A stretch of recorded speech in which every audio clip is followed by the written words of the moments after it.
Vas-y. Et du coup, ma première question, ce serait tout simplement de te décrire qui tu es, qu'est-ce que tu fais, peut-être ton parcours académique et ton parcours en tant que kiné, avec qui tu as travaillé, etc.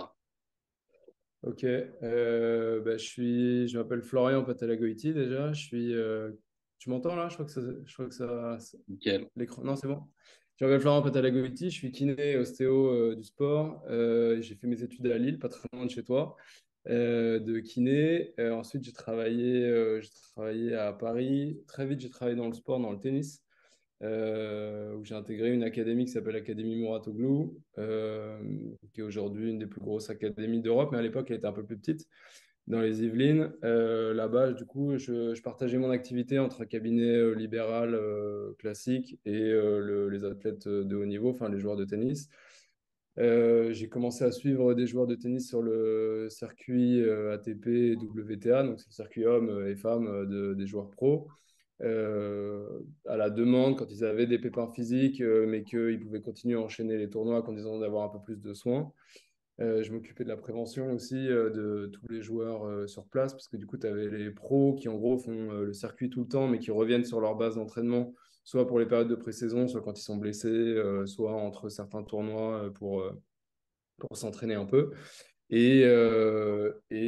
Après, le directeur de l'académie où je bossais, Patrick Mouratoglou, c'est devenu le coach de Serena Williams. Donc, du coup, il m'a demandé d'être son kiné perso. Du coup, j'étais son kiné perso à elle et sa sœur Vénus pendant 4 ans, ce qui était un peu exceptionnel. À la suite de ça, j'ai intégré le Paris Saint-Germain, où j'ai travaillé avec l'équipe de handball. Donc, j'étais un des kinés de l'équipe de handball et depuis peu là un des kinés de l'équipe de foot féminin. Ok. Voilà, donc ça c'est pour le côté sport. Et académique, oui, j'ai oublié, j'ai fait des études de kiné du sport, ostéo et plein de petites formations au fur et à mesure du temps en fonction de ce qu'on me demandait, de ce qui était à la mode, de ce qui m'intéressait. Enfin, Déjà un beau parcours alors que tu es encore jeune. ouais, ouais, ça se voit pas, mais j'ai quelques poils blancs là, ça commence ça.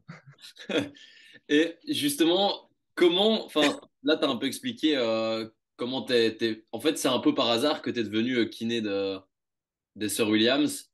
C'est un peu une opportunité qu'on te donne. Qu'est-ce que, qu'est-ce que ça fait, enfin, quand tu sais que tu... Parce qu'à ce moment-là, elles sont déjà au top du top. C'est quoi le ressenti que tu as et comment tu... Par exemple, quand tu es kiné avec elles, les premiers contacts, est-ce que tu es un peu intimidé ou comment ça se passe? Comment elles aussi sont vis-à-vis de toi?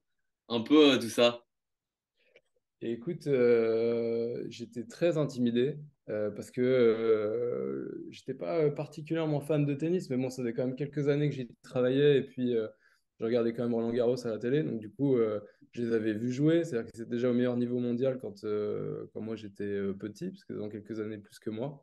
Euh, Tu vois, j'ai 35 ans, Serena en a 40, c'est 5 ans d'écart. C'est le moment ouais, elle est numéro un mondial et moi, je débute mes études. Donc, si tu veux, quand je commence à travailler avec elle, même si je suis à l'aise avec les joueurs de tennis, avec le milieu, avec les joueurs pros, parce que ça fait quelques années que je travaille dedans, je suis très impressionné par le fait de travailler avec elle.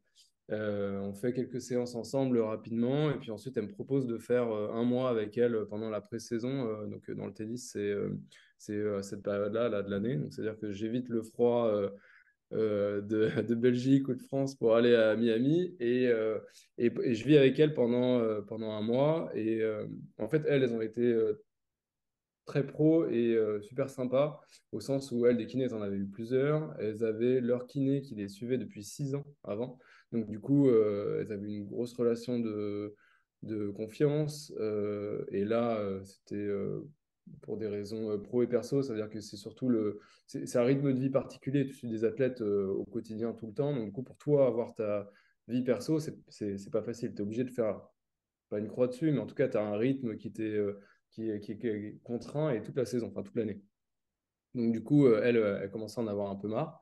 Elle était partie à cause de ça, donc ils avaient gardé une très bonne relation. Mais elles avaient quelques années de plus que moi, elles avaient déjà eu plein de kinés. Elle sortait comme d'une relation longue. Et du coup, elle cherchait quelqu'un avec qui elle se projetait sur une nouvelle relation longue. Donc, c'est pas évident. Il y a à la fois l'aspect pro, mais aussi l'aspect perso. Donc, elles m'ont mis tout de suite très à l'aise. Il y avait plein de trucs que je maîtrisais pas du tout. Elles étaient américaines, donc elles étaient habituées à des méthodes de travail, à des techniques, à 12 000 trucs que moi je connaissais pas bien parce que j'étais un pur produit européen, même si le centre où je bossais était international. Donc elles m'ont quasiment formé à elles ce qu'elles aimaient bien et en toute transparence. Je prends un exemple tout bête. Donc Serena Williams, elle avait, parce que du coup, là, elle a terminé sa carrière très récemment, là, mais elle avait des chevilles un peu en délicatesse, donc elle était strappée à tous les matchs. Tu regardes les matchs, elle a toujours des straps assez lourds. Mais c'est des straps qui étaient très particuliers. Ça veut dire que moi, j'étais habitué à faire des straps classiques comme on a avec notre matériel, mais rien que les straps américains sont différents. Et eux, ils ont des mecs qui se forment pour ça. Les basketteurs, par exemple, de NBA, ils sont assurés à la condition de se faire strapper par ces gars-là qui ont des diplômes, qui apprennent certaines méthodes qui ne sont pas les mêmes que les nôtres. Donc, moi, je ne savais pas les faire, donc j'étais obligé de leur dire. Enfin, tu peux pas faire semblant, ça se voit tout de suite en 2 secondes. Donc du coup, elles m'ont montré comment est-ce qu'on le faisait. Enfin, c'était une période assez sympa où ça s'est fait de manière très décomplexée parce que elles ont été suffisamment pro pour me mettre à l'aise. Du coup, en fait, t'as fait des formations de kiné et t'as aussi une petite formation de kiné très brève avec elle, quoi. Ouais, mais c'était pas si bref que ça, parce qu'en fait, ça s'est fait au fur et à mesure du temps.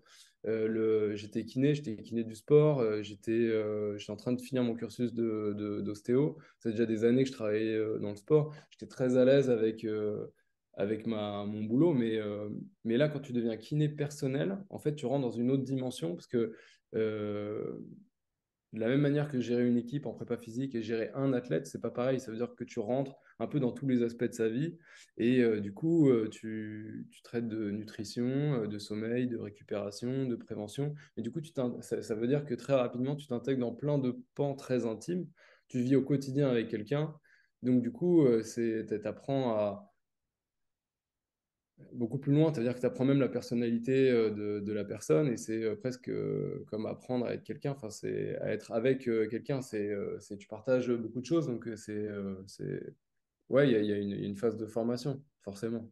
Ouais, ben au final, en soi, enfin, c'est comme si tu faisais partie de enfin, tu fais partie de la vie de l'athlète. Clairement, si tu les vois limite plus que leur enfant, même si, enfin, elles n'en ont pas à ce moment-là, mais leur enfant ou leur femme, leur mari, vu que tu es tout le temps avec, tu vois. Ouais, bah, complètement. Bah, je la voyais beaucoup plus que ma femme, par exemple, tu vois. Et j'ai vu que tu avais aussi été le kiné de Grégor Dimitrov, qui est aussi une pointure dans le tennis. J'aimerais savoir, est-ce que entre les sœurs Williams, Dimitrov, est-ce que tu as trouvé des points communs entre eux en termes de mentalité ou de manière de travailler? Alors, c'est très difficile pour moi de répondre à cette question parce que Grigor, j'ai pas travaillé beaucoup avec lui. Ça veut dire que et quand j'ai travaillé avec lui, on a fait.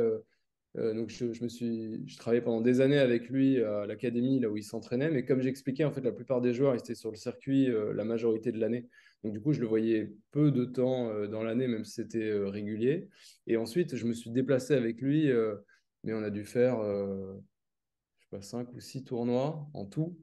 Et chacun dure une semaine, tu vois. Donc, on a passé 6 semaines à voyager ensemble.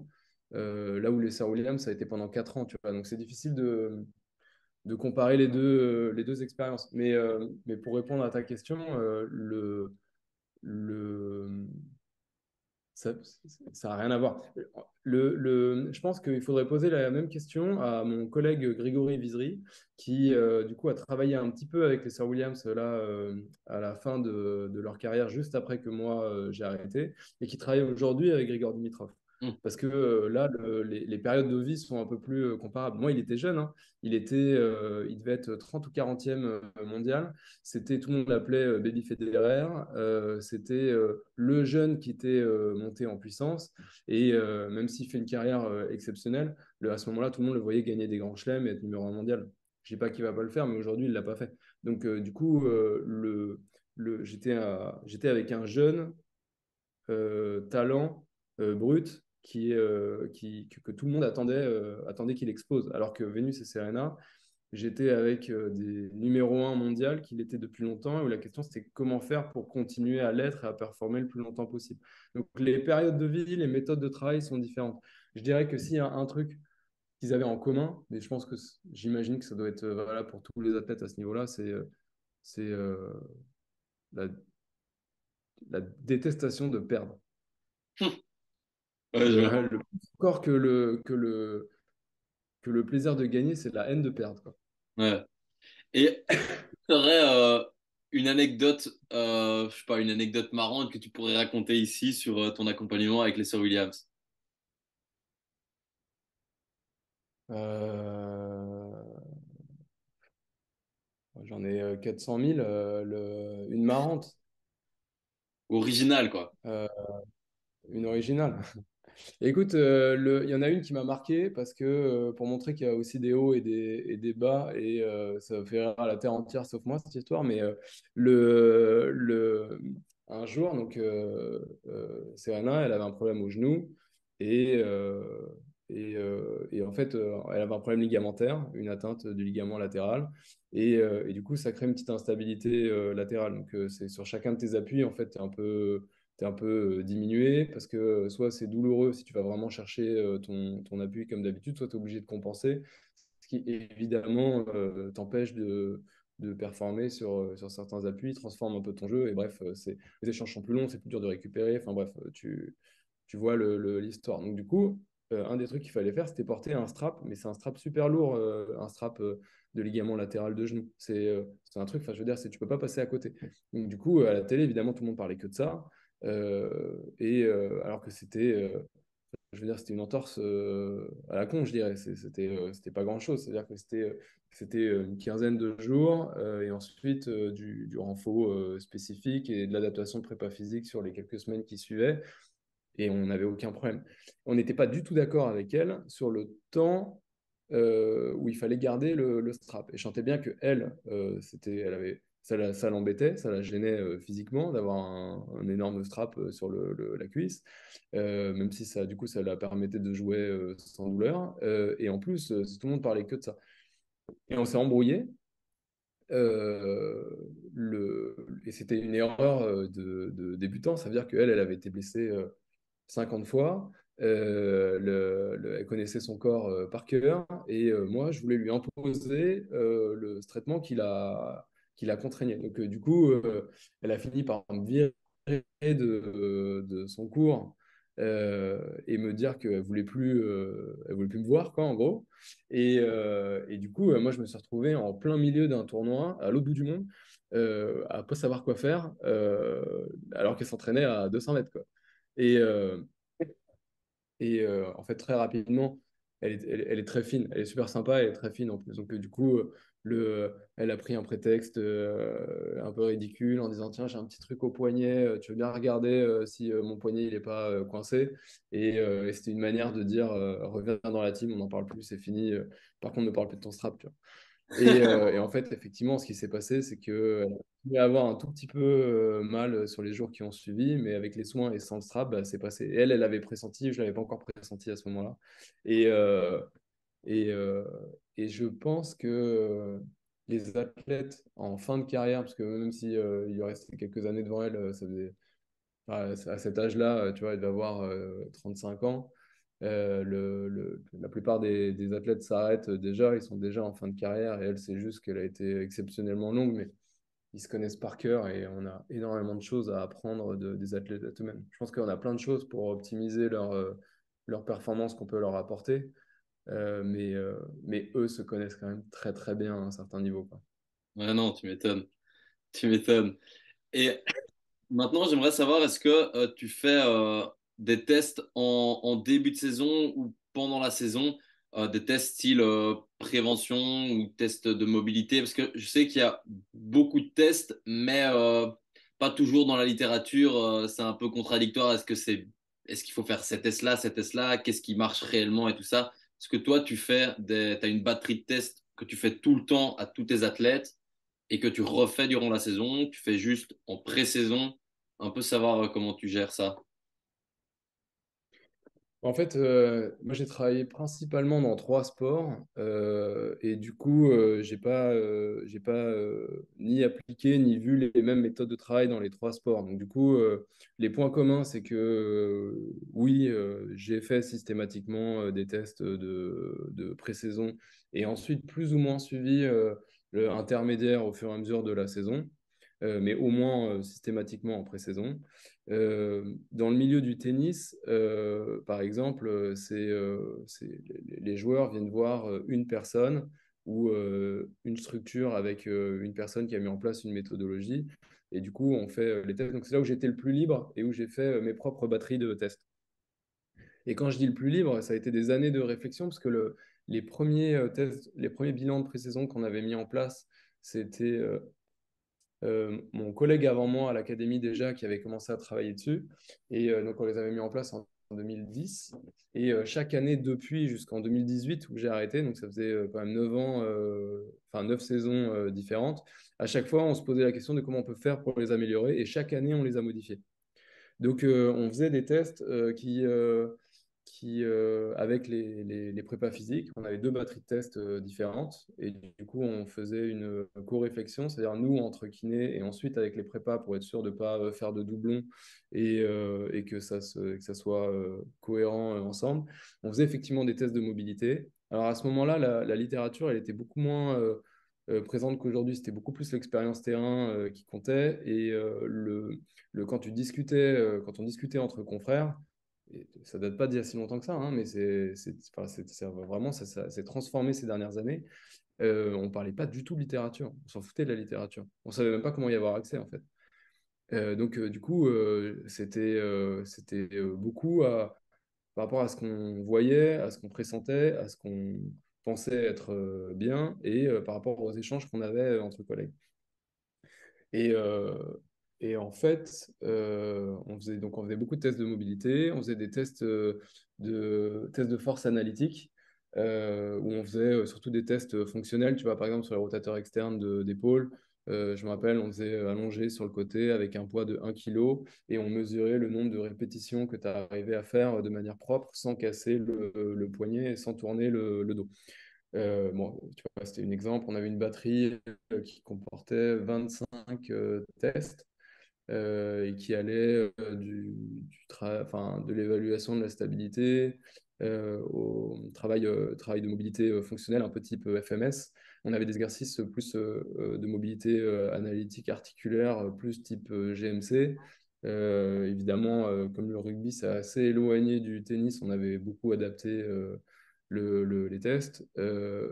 Et on avait des tests d'équilibre musculaire. Je me rappelle, on faisait Ito Shirado, Sorensen l'endurance de force sur les spinaux et sur les abdos. Enfin, on faisait toute une batterie de tests comme ça et on les choisissait par rapport à la prévalence des blessures notamment. Donc, on évaluait aussi, tu vois, à la main, le compartiment ulnaire du poignet qui est souvent touché dans le tennis ou alors les abdos du côté opposé au bras dominant, parce que c'est là où tu te fais des lésions musculaires au cervice.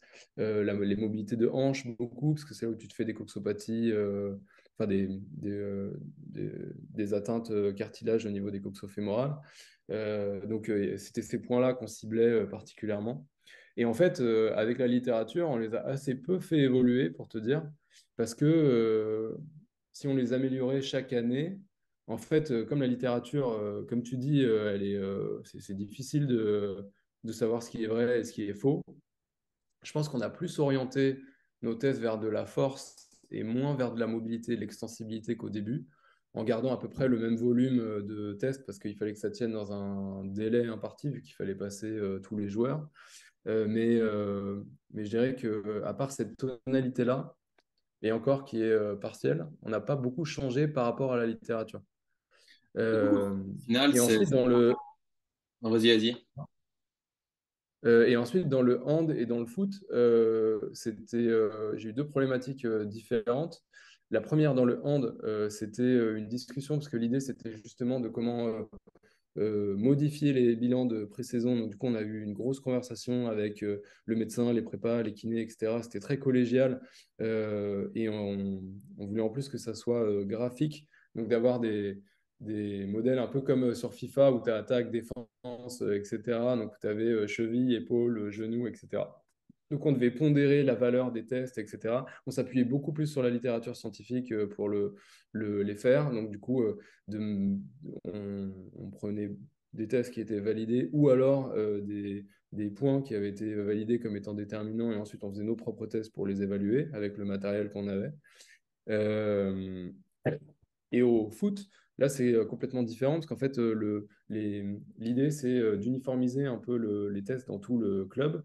Et donc, du coup, les tests sont déjà préfaits. Et aujourd'hui, l'idée, c'est plus de, de les évaluer de manière facile. C'est-à-dire que pour n'importe quelle personne, il va pouvoir les interpréter et que ce soit le moins subjectif et le plus objectif possible. Il y a pas mal de matériel. Donc, du coup, on est déjà sur des tests qui sont établis et on a moins de réflexion, on est plus dans l'opérationnel pur et dur. Mhm. Et est-ce que ces tests, tu les répètes plusieurs fois sur la saison? Alors, c'est pas comme ça qu'on fait. Là, par exemple, si je prends l'exemple du au tennis, je le faisais pas, sauf cas particulier. Mais en général, tu commences la saison, tu as un bloc de 1 mois où tu t'entraînes à fond et ensuite tu disparais pendant toute la saison sur le circuit. Donc, du coup, c'est très difficile de refaire les tests. Et en plus, en général, comme tu enchaînes énormément les tournois, tu as très peu de temps pour les caler. Donc, c'était une réévaluation annuelle ou biannuelle si tu avais une blessure. Et dans ce cas-là, on refaisait les tests à la fin de ta rééducation. Euh, Au hand, c'était à peu près la même chose. Et là, au foot, c'est différent. Ça veut dire que tous les tests qui sont dans le rouge, ils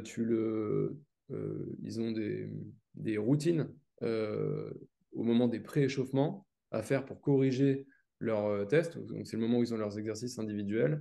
Et ceux qui sont trop déficitaires par rapport aux normes qui ont été définies, là, tu les réévalues systématiquement 1 ou 2 fois par saison en fonction enfin, des moments où tu arrives à le caler et des résultats pour évaluer si les routines suffisent ou s'il faut les faire évoluer. Ouais. Et est-ce que en faisant tous ces tests et depuis que tu accompagnes des athlètes, est-ce qu'il y a des facteurs qui sont, enfin, qui reviennent souvent et qui sont susceptibles d'engendrer les blessures? Je sais pas, je pense par exemple, on parle souvent d'un déséquilibre antagoniste-agoniste, ou si tu penses à d'autres choses que tu aurais vues qui sont souvent des facteurs de risque de blessure. Parce que les blessures, c'est aussi un sujet où on ne sait pas trop, vu que c'est multifactoriel, donc c'est difficile de savoir c'est dû réellement à quoi. Donc toi qui es sur le terrain, est-ce que tu as les trucs qui reviennent le plus souvent? Euh, j'ai un truc où j'en suis intimement persuadé, c'est les antécédents de blessures. C'est-à-dire si tu t'es déjà pété à un endroit, euh, c'est euh, c'est euh, c'est difficile même avec une bonne rééducation, une bonne répétition, un bon travail entre le kiné, le prépa physique et le coach, d'avoir aucune séquelle. Je parle des vraies blessures. Et du coup, je pense que c'est des zones qui méritent d'être particulièrement euh, prises en charge euh, parce que si c'est pas elles qui vont récidiver, elles vont engendrer des compensations si elles ne sont pas maintenues de manière régulière. Donc, je pense que ça, c'est un premier point. Je pense qu'il y a l'âge aussi. Le, et de manière beaucoup plus générale, je dirais l'hygiène de vie et la charge aiguë par rapport à la charge chronique. Mais en général, ça t'essaye de les lisser. Et après, du coup, il y a un peu ce que l'athlète veut bien faire de son hygiène de vie, parce que c'est très personnel. Et je pense que tu peux canaliser quelqu'un, mais tu peux pas le canaliser très longtemps. Donc, si tu dois gérer des périodes, euh, de savoir le faire avec finesse. Mais ensuite, évidemment qu'il y a les agonistes, les antagonistes, évidemment qu'il y a la mobilité, évidemment qu'il y a le- la force et les qualités athlétiques au sens large de la zone et ensuite au niveau loco-régional de manière spécifique, je dirais la coordination intra et intermusculaire. Mais je pense que de mettre un point en disant celui-là en particulier, Moi, si je devais choisir un athlète et me dire qu'il se pètera moins, je prendrais un athlète qui ne s'est pas blessé, qui est plutôt jeune et qui a une bonne hygiène de vie. Ça paraît évident, mais je pense que c'est beaucoup plus facile parce que tu peux réfléchir effectivement à dérouler une PPG, une préparation spécifique et à faire tout le travail de prévention et de récup de manière assez fine. Là où quand tu as des problématiques euh, plus personnel, tu vois, dû à tes caractéristiques individuelles, dû à ton âge ou dû à tes antécédents. Enfin, je veux dire, tu es en train de te poser d'autres questions et tu es sans arrêt sur d'autres problématiques à gérer et tu peux pas aller sur quelque chose de plus long terme. Et justement, après une blessure, que ce soit une grosse blessure ou peut-être, enfin, surtout une grosse blessure, comment tu fais pour être sûr que ton athlète est à 100% prêt pour repartir avec des charges d'entraînement classiques? Bon, ça, c'est un vaste débat, hein. Le... Je crois pas du tout aux critères de RTP, euh, de RTP, return to c'est play. quoi? Ouais, ok. De return to play. Et je m'explique quand je dis ça, parce que du coup, je grossis un peu le trait exprès, mais en fait, dans la manière dont on conduit les rééducations, je trouve qu'aujourd'hui, on le fait beaucoup mieux qu'avant.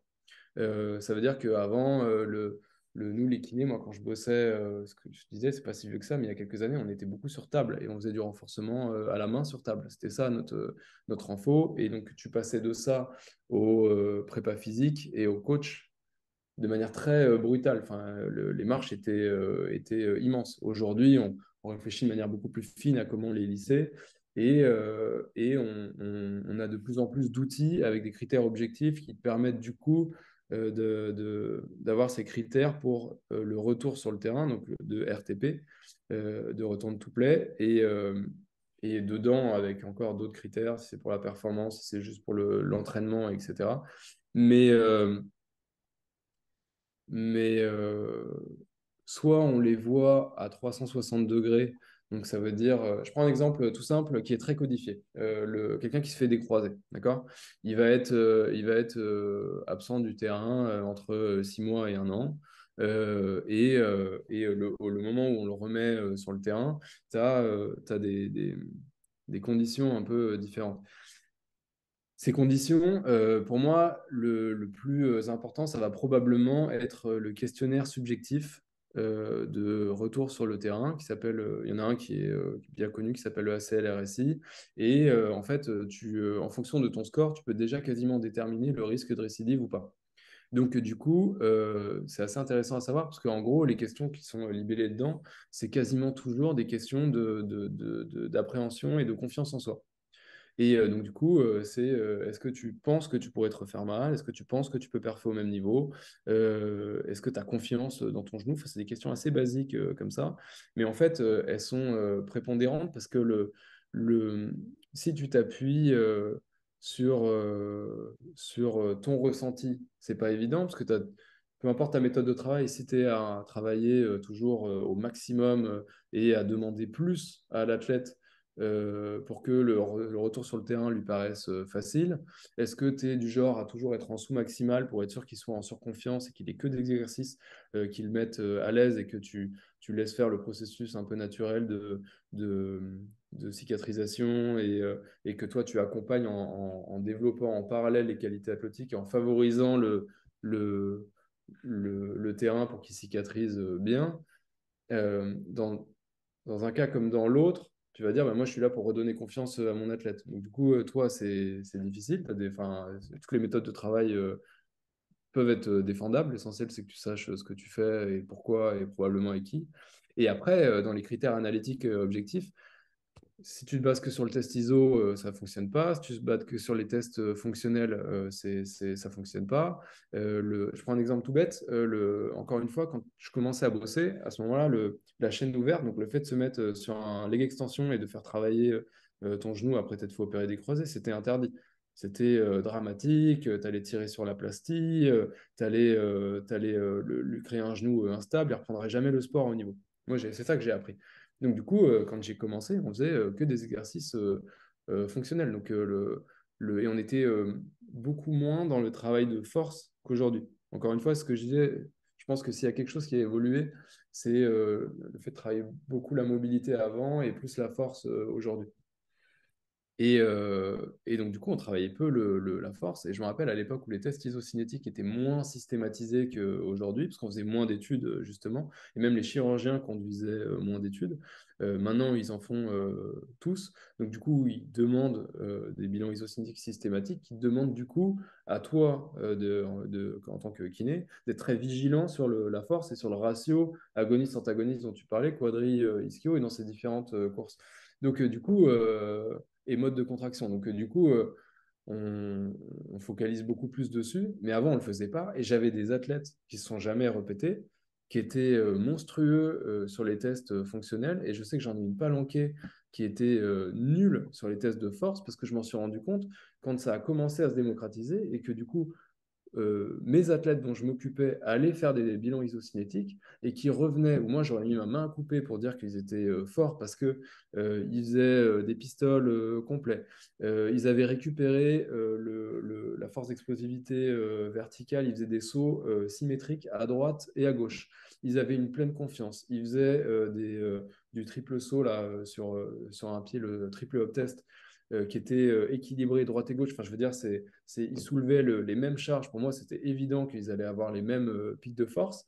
Et en fait, on me les renvoyait en disant, ils ont 30% de déficit, ils sont complètement à la rue, ils vont se répéter, il va falloir que tu bosses parce que limite, tu n'as rien fait, quoi. Et en fait, parce qu'on ne faisait pas de chaîne ouverte, et que en fait, c'est aussi difficile de développer de la force sur un genou qui s'est fait opérer, et que fonctionnellement, au niveau neuromoteur, ils avaient bien récupéré, mais qu'au niveau force pure, il y avait des déficits. Et pour autant, ils ne se pétaient pas du tout. Enfin, je veux dire, je ne me rappelle pas d'un athlète qui est revenu et qui soit fait une récidive. Je parle de ceux qui suivaient la rééducation de bout en bout et surtout les athlètes, parce que du coup, on poussait assez loin jusqu'au très spécifique. Mais donc, du coup, aujourd'hui, je pense que on essaye de rationaliser les critères pour que les joueurs ne se répètent pas. Et on affine ça au fur et à mesure du temps. Et aujourd'hui, avec les GPS, on peut savoir combien de temps ils courent, la distance qu'ils parcourent, le nombre d'accélérations qu'ils font, le nombre de changements de direction, le nombre de sauts, de se rapprocher de ce qu'ils font aux entraînements, de se rapprocher de ce qu'ils font en match. On peut s'assurer qu'ils soient forts, qu'ils soient équilibrés par rapport à des normes, par rapport à des moyennes, par rapport à des normes de moyennes d'athlètes dans le même sport, droite, gauche. Enfin, on pousse le truc très très loin, mais si je devais choisir une seule chose que je garderais, ça serait les questionnaires subjectifs. Mhm. Mais justement, maintenant, il y a de plus en plus de technologies, on analyse tout. Est-ce que, selon toi, c'est pas un peu trop? Genre, est-ce qu'on se laisse pas un peu dépasser par... Enfin, on commence à mettre la technologie au-dessus ben, des humains, à la limite, de la vie. On va dire, OK, l'athlète, ben, OK, ça va pas bien et tout, mais les statistiques, elles disent ça, donc c'est que ça doit aller. Et est-ce que ça part pas un Non, mais peu si, trop dans ça? c'est une très bonne question, c'est drôle parce que j'y pensais hier. J'écoutais un autre podcast justement d'un sport scientist qui décrivait un peu ses méthodes de travail. Et je me disais, putain, mais on vit vraiment une période particulière. Où on passe tellement de temps à analyser. Et justement, lui, c'est Naël Aubry, et j'écoutais son podcast, et lui, du coup, il disait, on ne travaille pas avec des robots, on travaille avec des humains, et du coup, il y a énormément de facteurs humains. Et moi, j'étais là en train de faire mon footing à l'écouter, et je dis, putain, mais oui, bien sûr, c'est exactement ça. Et en fait, donc j'y pensais hier, et je me disais, je pense que on est passé d'un truc très empirique et humain où on n'avait aucune publication scientifique. Et moi, c'était ma formation. Alors que en tant que professionnel de santé, on peut imaginer que c'est c'est plus carré que ça. Moi, ça l'était pas du tout. Aujourd'hui, on est rentré dans un système universitaire. Je parle des kinés, pas enfin, les ostéos un peu plus, mais les kinés en particulier, avec licence, master, doctorat, etc. Donc, du coup, tu as été obligé de justifier d'un bagage scientifique beaucoup plus lourd. Les jeunes qui sont formés aujourd'hui, je le sais parce que je forme des kinés, plutôt des jeunes kinés qui veulent être kinés du sport. Et en fait, eux, leur premier réflexe, c'est mais d'où tu tiens cette information? C'est quel public qui le dit? Donc, du coup, cette publi a été faite sur la base de data qui ont été recueillies. Dans le sport de très haut niveau, il y a un peu de moyens en général, donc du coup, tu le mets en place. Moi, je pense qu'on est dans une société où c'est 10 fois trop, une période où c'est 10 fois trop, mais je pense que c'est nécessaire. C'est... J'aimerais bien être déjà dans 15 ans et avoir les retours. Tu vois. Je prends l'exemple des étirements. Les étirements, pour moi, c'était pas du tout aussi clair que ça allait maintenant. Et le, est-ce qu'il fallait faire avant, après? C'était des vastes débats. Est-ce que ça servait pas? C'était des vastes débats. Aujourd'hui, même si on n'est pas 100% sûr, on a quand même un consensus assez global et tout le monde dit la même chose aujourd'hui. Mais il y a quelques années en arrière, c'était pas vrai. Mhm. Enfin, et encore maintenant, ça soulève encore des débats, c'est pas encore tranché. Mhm. Et donc, du coup, j'aimerais bien savoir dans 15 ans ce que ça va donner. Par exemple, là, on s'est tapé le Covid, une saison blanche quasiment pour tout le monde. Euh, il y a des gens qui prédisaient le pire, tout le monde va se répéter à la reprise, d'autres qui disaient non, pas du tout, ça a reposé les organismes et puis les gens se sont un peu entraînés, ont repris progressivement, on est suffisamment fin et intelligent aujourd'hui pour gérer ça. Bah, moi, j'attends de voir ce qui va sortir, qu'est-ce qui est arrivé après le Covid, parce que chacun a son idée. Oui, je connais des athlètes, ils se sont pétés, ils ne se sont pas pétés, mais bon, Ouais. qu'est-ce que. Enfin, moi, je pense qu'on vit dans une période où c'est nécessaire parce qu'on apprend à optimiser la performance grâce à toutes ces datas qu'on collecte. Aujourd'hui, on oublie un peu le facteur humain parce que je prends l'exemple tout bête, là, le club où je travaille maintenant, bah, chacune des joueuses de l'équipe se lève le matin et répond à un questionnaire avec X questions. Pour les décortiquer de A à Z et que nous, on puisse analyser derrière. Je pense que oui, on vit dans une ère où c'est trop, où on oublie un peu le côté plus humain et on est vachement dans les datas, mais euh, on est déjà dans des réflexions qui vont nous servir pour plus tard. Je prends l'exemple là d'une sport scientist avec qui je travaille en ce moment, Pauline Clavel, et qui fait sa thèse pour savoir est-ce que c'est pas possible de déterminer les profils force-vitesse sans faire de test profil force-vitesse et simplement basé sur toutes les données qu'on peut extraire du fait de porter les GPS pendant les entraînements et les matchs. Et, euh, et du coup, aujourd'hui, là où tous ces tests, ça demande de l'investissement de la part des clubs, des coachs, des athlètes, des intervenants externes, des staffs, etc.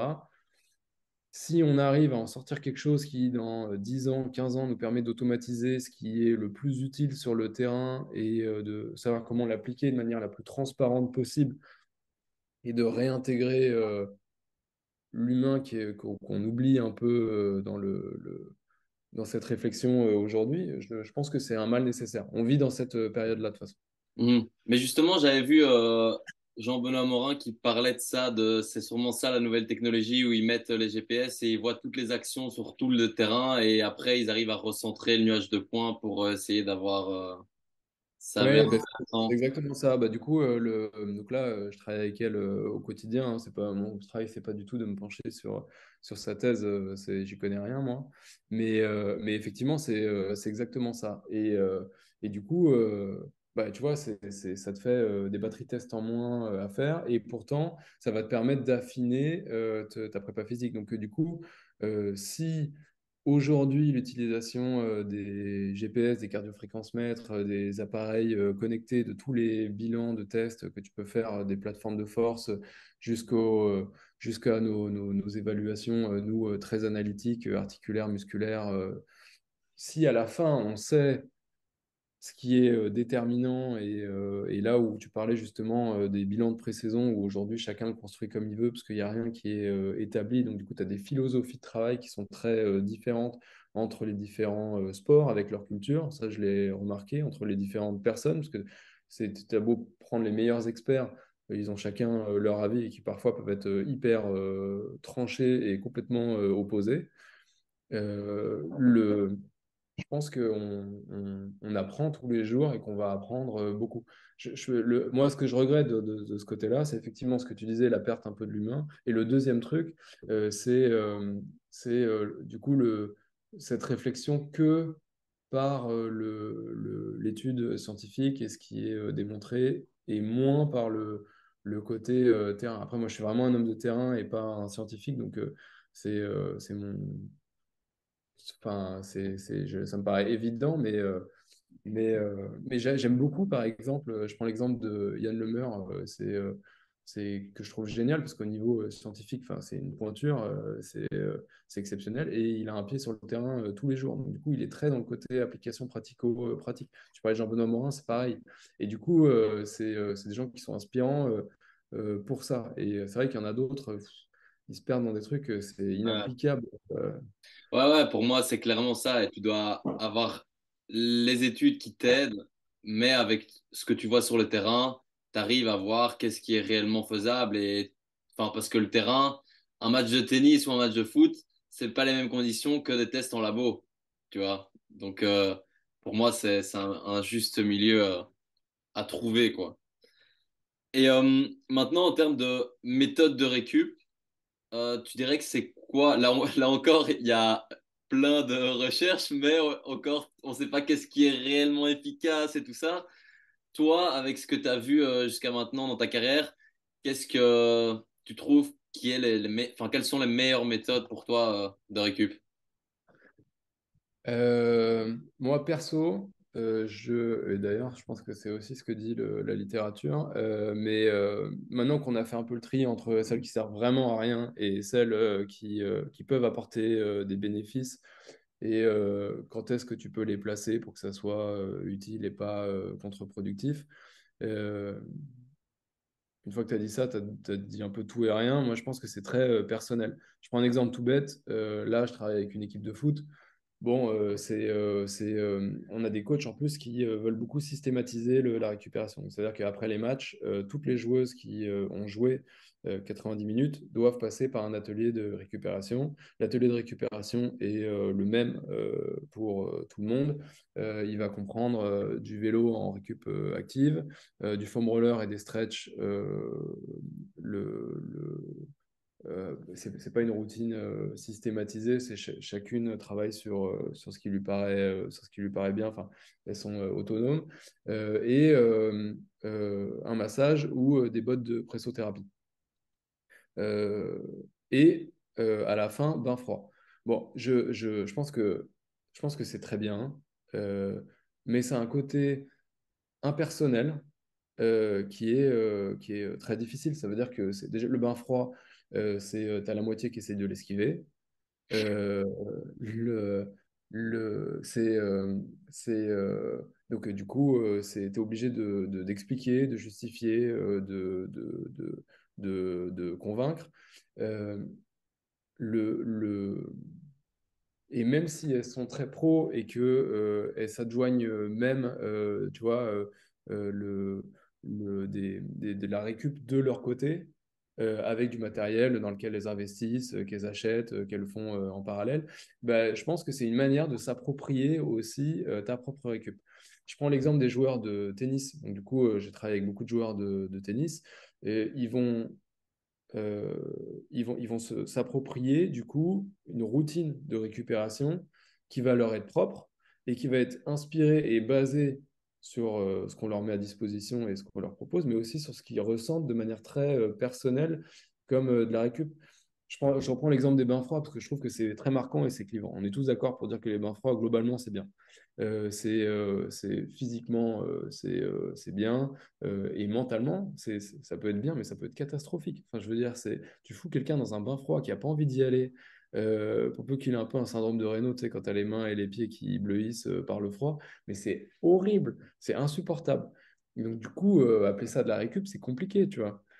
À Mhm. l'inverse, lui qui aime bien ça et qui est convaincu des bénéfices, bien sûr que ça va être bon au niveau anti-inflammatoire et pour sa circulation, mais en plus de ça, il va avoir l'impression d'avoir fait quelque chose d'exceptionnel, il va sentir ses jambes beaucoup plus légères, il va se sentir beaucoup plus apaisé, ça va peut-être améliorer même son sommeil pour peu qu'il ait fait de la cryothérapie un peu intense. Enfin, donc du coup, je pense que c'est très personnel. Dans le tennis, l'avantage, c'est que tu peux individualiser à l'extrême. Ouais, c'est quand tu es payé pour t'occuper d'un athlète, le minimum, c'est que tu lui apportes tout ce que tu peux lui apporter pour lui, que vous pensez ensemble être le mieux, tu vois. Et je trouve que leurs routines de récupération ils sont obligés de se poser la question parce que quand tu es joueur de tennis, tu voyages d'un tournoi à l'autre, souvent loin l'un de l'autre. Donc, tu prends des billets d'avion, parfois tu as des escales, tu as des trucs. C'est fatigant, c'est épuisant, leurs conditions de travail. Donc, du coup, tu peux pas jouer avec ta récup parce que si tu veux enchaîner pour le tournoi d'après, tu dois être performant. Donc, du coup, tu vas réfléchir à plein de choses. Et par exemple, le choix de tes billets d'avion va être beaucoup plus important que de savoir si tu as fait un bain froid ou si tu t'es fait masser les cannes derrière. Enfin, toi, tu as déjà voyagé. Tu vois un avion quand tu voyages en éco, je sais pas combien tu mesures, mais les joueurs de tennis en moyenne, c'est un 85. T'as pas de place pour tes jambes. Tu fais deux escales de 2 heures et tu voyages en éco. Je peux te dire, tu arrives, le bain froid, c'est le dernier de tes soucis. T'es explosé pendant 2 jours. T'inquiète, je Donc, fais 1m91, donc 91, je sais ce bon, que ben c'est voilà. les places sur les jambes. Bon, ben voilà, tu vois ce que je veux dire. Mais, Donc, je pense qu'il y a plein de techniques, que la nutrition en fait partie, que le sommeil en fait partie, et que c'est la base, et qu'ensuite, l'hydratation aussi, et que toutes les méthodes de récupération complémentaires, qu'elles soient actives ou passives, qu'on adjoint, c'est un peu la cerise sur le gâteau. Et à la limite, si ton gâteau il est à la poire ou au chocolat, c'est plus une affaire de goût que de spécificité à un moment T. ouais, mais je pense que c'est clairement individualisé, mais c'est comme, enfin, quand tu travailles, pareil pour la prépa physique, si tu travailles dans une équipe, l'individualisation est d'office plus compliquée, tu vois. Et donc là, comme tu disais, elles ont toutes la même routine. Je pense que c'est un truc à améliorer dans les sports co, c'est clairement d'individualiser parce que toutes les personnes n'ont pas besoin de la même chose. Que ce soit dans le travail physique, un attaquant n'a pas besoin du même travail qu'un défenseur, mais est-ce que réellement dans tous les clubs on travaille différemment pour tous les postes de manière collective? Ça, je sais pas. Et pareil Hmm. pour la récup, tu vois. Donc ça clairement, je pense que c'est un truc à améliorer aussi dans les sports co. Bah, je ne sais pas comment ça se passe dans tous les clubs, mais en tout cas, au niveau de ce que j'ai observé à haut niveau, avec un staff qui est structuré, qui est compétent, qui est présent et qui bosse bien et qui se pose des questions sur tous ces aspects-là. Je trouve que la préparation physique est très individualisée, en tout cas par poste. La récupération aujourd'hui l'est beaucoup moins.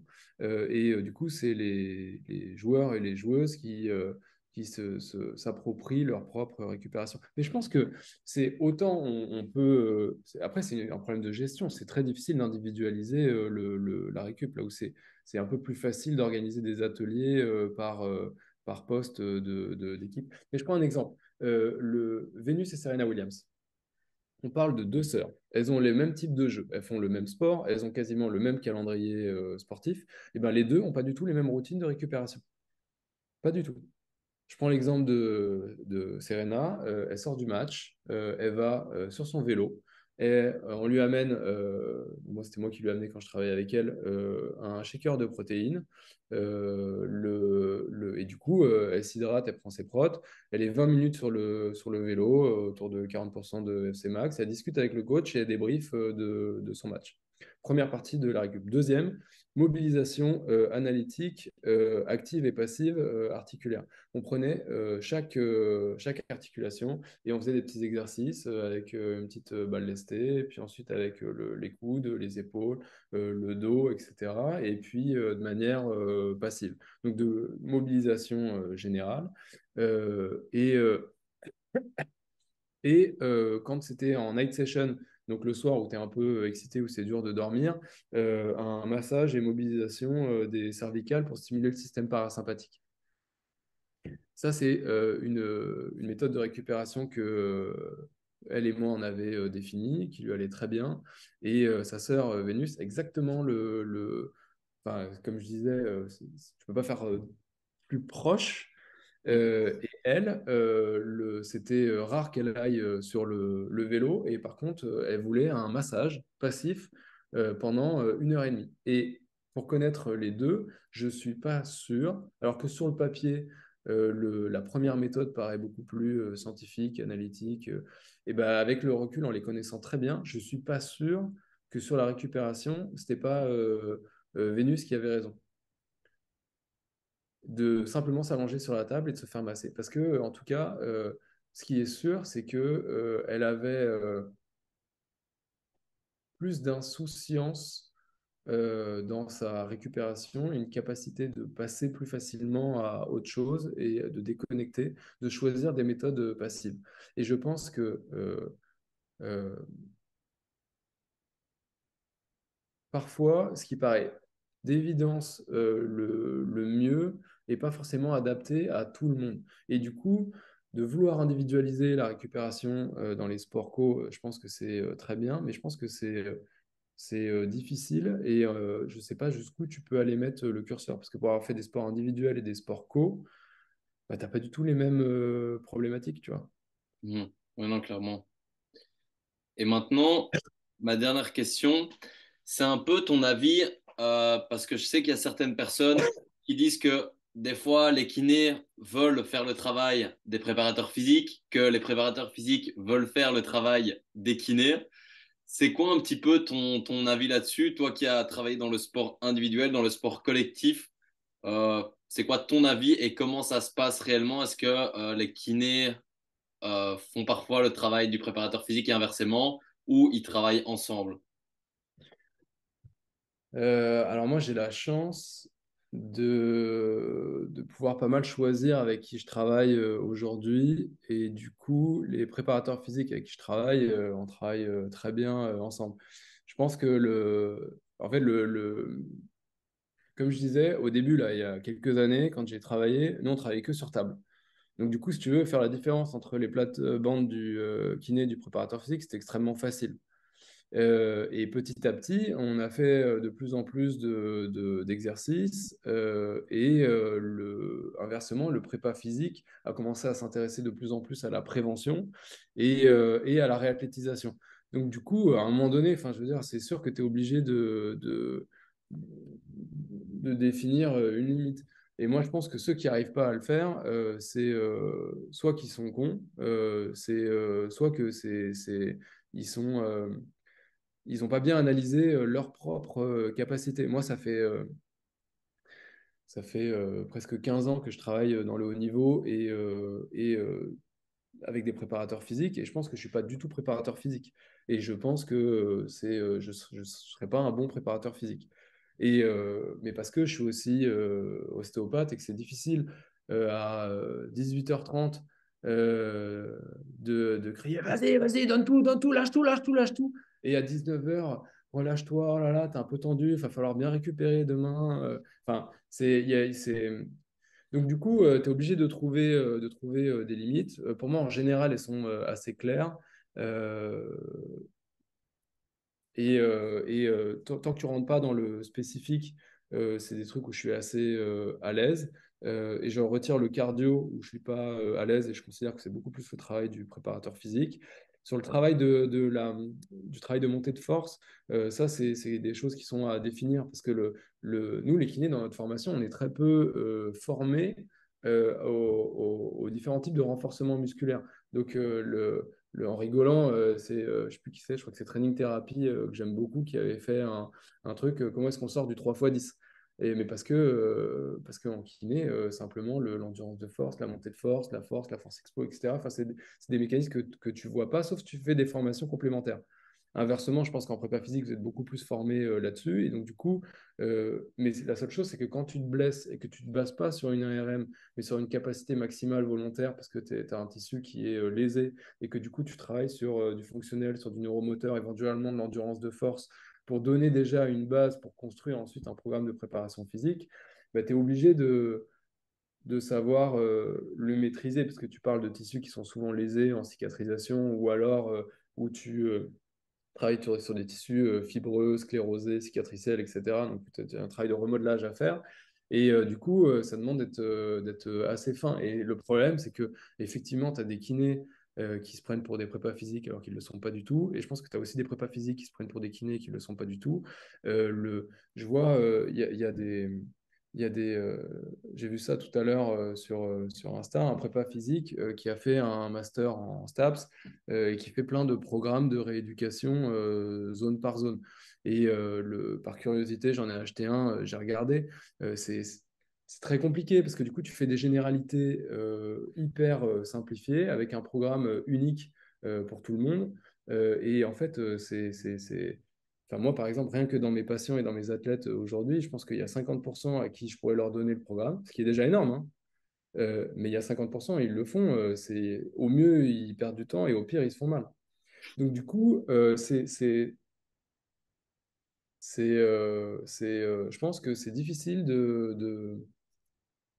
Si les gens sont intelligents et ils savent dans quoi ils sont bons et dans quoi ils sont moins bons, c'est très facile. Mhm. Et, et s'ils ne sont pas capables de le faire, c'est sûr que ça va aller au clash. Et si les deux sont compétents, et qu'ils veulent des plates-bandes plus grandes, c'est qui peut être un autre truc. Dans ce cas-là, c'est un problème de riche. Parce que il suffit enfin, il suffit. Il faut s'accorder. Ouais, Je non, comprends, clairement.